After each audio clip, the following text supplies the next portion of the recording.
খোলাপোতায় চাঞ্চল্য, জলে ভাসমান পচাগলা দেহ ঘিরে রহস্য। উত্তর চব্বিশ পরগনার বসিরহাট মহকুমার মাটিয়া থানার খোলাপোতা গ্রাম পঞ্চায়েতের গোবিন্দপুর খালধারে মিলল এক অজ্ঞাত পরিচয়ের যুবকের দেহ। স্থানীয় বাসিন্দারা প্রথমে দুর্গন্ধ পেয়ে খালের পাশের একটি পুকুরে নজর দেন।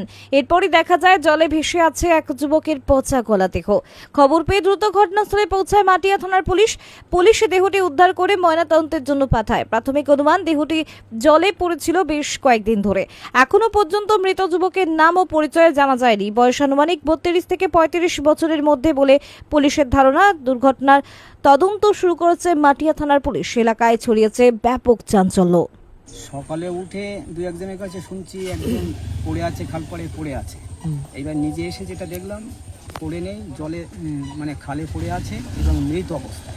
প্রাথমিকভাবে সন্দেহ 2-3 দিন আগে কেউ হয়তো বাইরের গ্রাম থেকে মেনে ফেলে দিয়ে গেছে। ডেড বডি তোলার পরে যেটা দেখলাম, ফুলে গেছে এবং ছাল চামড়া উঠে গেছে কিছু কিছু অংশ। ঘটনা ঘটেছে সকালে উঠে আমাদের ছেলেরা সব কাজে যায়। ওরা যাওয়ার সময় এখানে বোধহয় টয়লেট করতে গিয়ে দেখছে ডেড বডিটা এখানে পড়ে আছে। হাওড়ার লোকেশনটা পালপাড়া রাজি রোড থেকে একটু ভিতরে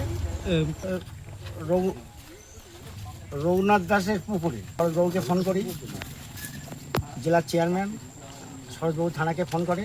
থানার থেকে পুলিশ এসে ডেড বডি তুলেছে। এখন ডেড বডি আমাদের লোকাল না, বাইরের ডেড বডি।